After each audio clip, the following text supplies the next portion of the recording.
In this video, we are going to learn how to set up a PHP development environment.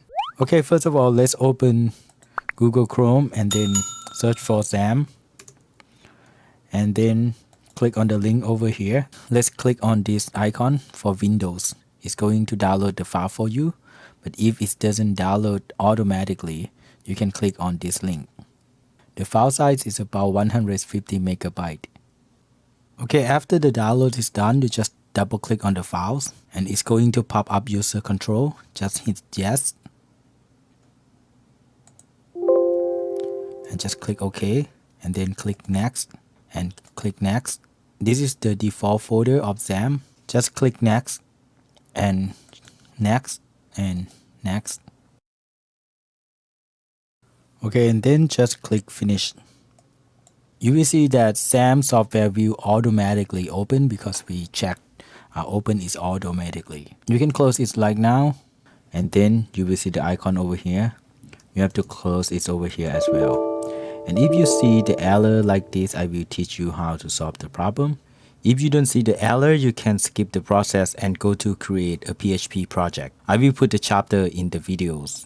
If you cannot click OK, you have to make a right click on the toolbar and then click on Task Manager and try to close this Xampp in task. Okay, in order to solve this problem, you go to Drive C and then go to Xampp. You're going to see these files, xampp-control.ini. Right click Property and then go to Security, Everyone. You can click on Edit and then you can click on Write and then click OK. Click OK. And then click OK. And then try to open Xampp again. And what's happened if you close this one and then you come to here, right click and quit. See, it solved the problem. And then type Xampp. We are going to start the Apache server. If you want to develop a website, you have to start Apache server.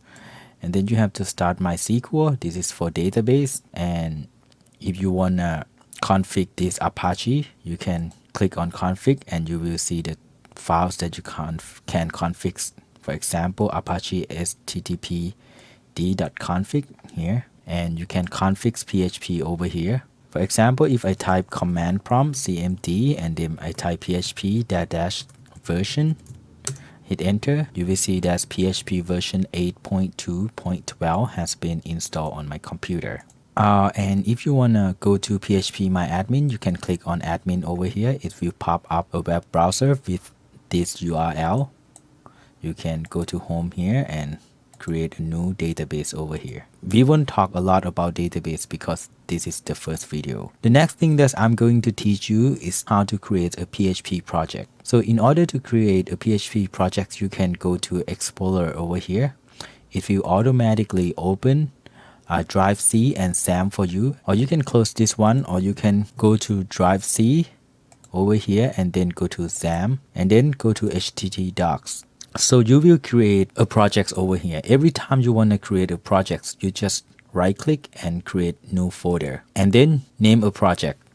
I'm going to name it sample over here. And then you click in the folder and then you press shift and right click and then open with PowerShell. And then you just type code dot to open this folder or this project with Visual Studio Code.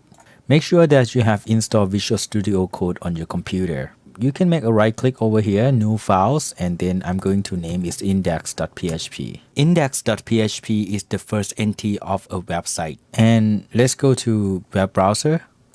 In order to access your website, which is sample, here you will see that we name our project sample. So when we go back to web browser, we have to enter localhost and then slash and then sample and you hit enter. See, it will run into index.php or you can type index.php over here. You see nothing because the code over here has nothing. So let's type PHP code over here. So let's echo hello, save, and then refresh the page over here. You will see hello over here. For example, if you want to create another files, for example, contact.php, and you create PHP tag over here, and then you echo contact. Okay, echo is the command that you use to print tags or to show something on screen. Okay, for example, I come here and instead of access index page, I go to contact.php. See, so you can create another project. You go to here and then go back to hdocs, and then for example create a new folder. I name is, this project is named Datamin. I go inside the folder and then press shift and right click and open PowerShell over here and type code dot again to open this project with Visual Studio Code.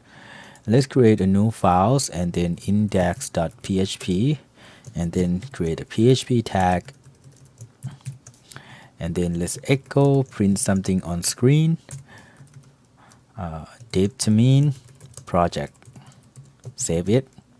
So right here we are in sample project, so we want to access Datamin projects that we've just created.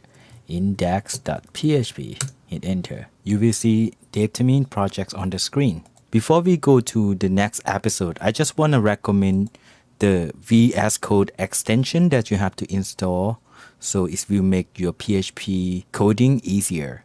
So you have to install PHP IntelliSense. This one, make sure that you install it on your computer.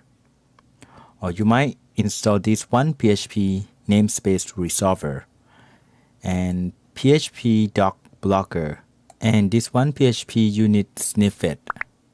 And you might install this one, PHP by DevSense.